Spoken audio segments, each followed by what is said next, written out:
명색이 판사인데 자기가 판결문 쓰면서 그 내용이 사리에 어긋날 뿐만 아니라 도리에도 맞지 않는다, 그러니까 법리에도 맞지 않는다는 걸 몰랐을 리가 없을 거라는 생각이 들더라고요. 왜 이런 걸 썼을까? 본인도 쓰면서 자괴감이 들지 않았을까? 이런 생각이 들 정도였었는데, 저는 이 판결의 핵심이 김건희에게 낮은 형을 준 게 아니라 도이치모터스 주가 조작을 무혐의 처리했던 검찰하고 김영선 공천했던 국민의힘에 면죄부를 준 게 이 판결의 핵심이라고 생각을 하거든요. 이제 우인성 판사의 이번 판결은 두 차례 쿠데타를 일으켜서 한 번 성공하고 한 번 실패했던 이 법원정 카르텔이 여전히 작동하고 있고, 두 번째로는 본인이 그 카르텔의 일원이라고 하는 것을 강하게, 그 소속감을 강하게 느끼고 있고, 세 번째로는 이 카르텔이 와야 되는 것을 방지할 수 없다라고 하는 생각이고, 네 번째로는 이 카르텔이 다시 부활해서 정권을 잡을 때에 대비한 포석일 수 있겠다는 생각이 들었어요. 이재명 정권은 반드시 망하고 반드시 이제 법원정 카르텔의 시대가 다시 온다. 내가 지금은 이렇게 부끄러운 판결문을 쓰지만 이 판결문이 그때가 되면은 2배의 보상을 줄 것이다. 아마 이런 기대를 한 게 아닌가. 순전히 제 생각입니다만은, 그런 게 아니라면 이런 판결문을 쓸 수가 없어요. 양심이 있다면. 그래서 이런 판결문을 쓴 이유는 일종의 좀 곧버스 투자자들과 같은 심리 상태에 들어있기 때문이 아닌가. 김건희를 예전에 왜 못 건드렸느냐, 또는 뭐 김건희가 어떻게 이렇게 무소불위의 힘을 휘둘렀느냐 했을 때 사람들은 대체로 윤석열 때문이라고 생각했습니다. 그러니까 윤석열을 지배 조종할 수 있는 힘이 있으니까 김건희를 못 건드리고 김건희가 마음대로 할 수 있었다. 근데 그게 틀렸다는 게 증명되는 거죠. 왜냐하면 윤석열이 지금 사형 구형을 받은 상태고, 쉽게 하면 이제 맛이 끝났잖아요. 그러니까 윤석열이 날아갔는데 왜 아직도 김건희를 못 건드리냐, 김건희가 왜 아직도 힘을 쓰느냐, 이게 이제 우리의 관심사가 되겠죠. 저는 두 가지 가능성이 있다고 보는데, 김건희가 입을 열면 안 되기 때문이다라는 생각이 들어요. 그러니까 사실 윤석열은 그 밀실에서 사우나 하느라고 국정을 뭐 했겠습니까? 그러니까 윤석열이 입을 열어봤자 나올 게 별로 없습니다. 제가 볼 때는 김건희가 입을 열어야 윤석열 정권의 모든 비리가 다 나온다. 거기가 진짜인 것 같아요. 예. 그래서 김건희가 입을 열면 안 되는 사람들이 너무 많은 거죠. 김건희가 중형을 받아가지고 저 박애나면 어떡하지? 야, 나 다 불 테니까 나 좀 깎아줘. 이러면 죽을 사람이 한두 명 아니라는 얘기죠. 그럼 이 사람들은 김건희를 어떻게든 살려내야 되는 입장이 있을 것이고요.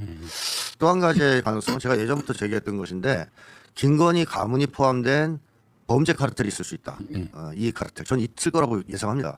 그게 한국 사회의 지배층 내에 확고하게 자리 잡고 큰 영향력을 미치고 있다면 못 건드리는 거죠. 사법부, 검찰, 경찰, 뭐 재계까지 쫙 힘을 미치고 있다면 김건희가 아직도 힘을 쓰는 이유가 설명이 됩니다. 그야말로 김건희는 한국에서 언터처블처럼 윤석열이 날아갔는데도 보호를 받고 있는 상황이다라는 생각이 들고요. 그리고 내란 세력도 제가 볼 때는 초기에는 윤 어게인을 할 생각이 있었거든요. 윤석열을 석방시켜서 어떻게 해볼 생각이 있었는데 이제 그건 접은 것 같아요. 현실적으로 너무 힘드니까. 그래서 목표를 바꿨다고 생각합니다. 윤석열은 버리고 김건희를 살리자. 김건희를 중심으로 한 내란 세력은 다 살리자. 그러면 사실상 내란 세력이 온전되는 것이고 내란 정식은 실패하는 겁니다. 그 김건희를 중심으로 한 네트워킹이 여전히 살아있다라고 그렇습니다. 봐야 될 것 같아요. 그렇죠. 네트워크가 살아있고, 살아있을 뿐만 아니라 이게 이제 이재명 정권 끝나면 다시 또 이제 정권을 잡을 가능성이 있다라고 그렇죠. 스스로 판단하고 있기 때문에 맞습니다. 그걸 살려놓고 그 네트워크를 중심으로 해서 이제 정권을 잡겠다고 하는 이제 그런 꿈을 꾸고 있는 거라고. 그 김건희가 이렇게 쉽게 얘기하면 1년 8개월 정도 맞고 나와버린다. 그러면 3, 4년도 그래. 나온다 얼마 안 살고. 그러면 윤석열이가 항복을 안 합니다. 버텨요. 그러니까 윤석열이 마지막으로 기대는 것은 김건희가 빨리 나와서 나를 구해줄 것이다라는 그 망상적 믿음이 있단 말이죠. 이제 대통령 비서실 사람들, 안보실이나 이런 쪽 사람들 전부 다 안전하잖아. 그렇죠. 다 살아있단 말이에요. 맞습니다. 지금 서로 연락하고 증거 인멸하거나 증거 조작하거나 새로운 계획을 세우거나 네. 뻔해요. 아이스 대원이 이 구구한 사람들 총으로 쏴 죽였는데 트럼프나 장관들이 이 피살자들, 죽은 사람들을 죄인으로 만들고 살인자들을 두둔하는 걸 봤을 때 저게 인간이냐, 참 양심도 없다, 이런 생각이 당연히 들잖아요. 김대중 전 대통령이 행동하지 않는 양심은 악의편이라는 말을 한 날짜가 1975년 4월 19일이에요. 인혁당 사법살인 사건이 터진 지 열흘 뒤에. 그리고 그 인혁당 사건과 같이 걸렸던 것이 이해찬 전 총리가 이제 같이 연루되었던. 그래서 그 74년도 이 고문 과정, 이제 인혁당 민청학년 사건 조작 과정에서 연루됐던 분이 이제 천주교 원주교의 지혁승 신부였는데, 이분이 이제 잡혀가면서 명동성당에서 양심 선언문을 읽어요. 내가 지금 얘기하는 것이 내 양심에 따른 사실이고 나중에 체포가 되어가서 딴소리를 하더라도 그것은 고문에 의한 것이다. 그래서 그때부터 양심 선언, 양심 고백이 민주화 운동의 한 방편으로 이제 자리를 잡고요.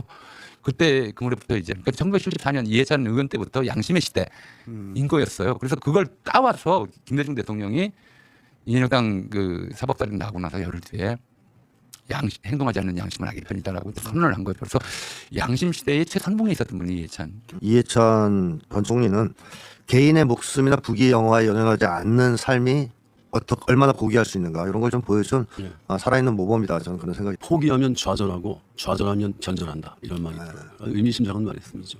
김대중 내란음 모 사건 때 그때도 이제 이해찬 총리 혹독한 고문을 당했는데 김대중 대통령 장남인 김홍일 전 의원도 결국 이제 말년에 굉장히 힘들게 이때가 돌아가셨잖아요.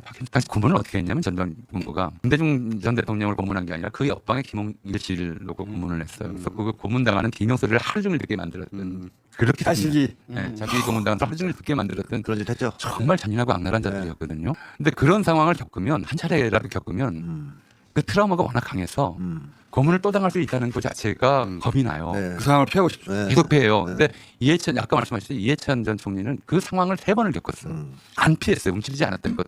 저는 그분의 이른바 굉장히 강한 모습을 보였잖아요. 그 강한 모습이 그게 강하지 않았다면 그거를 3차례를 겪을 수가 없는 일들을 겪으신 거죠. 그거는 저는 그 이해찬 전 총리 부친이라 해서 예. 부친 덕도 있다고 생각하는 게 유신 때 학교가 문 닫았으니까 집에 갔더니 아버지가 너 여기서 뭐하니? 빨리 가서 데모해야지.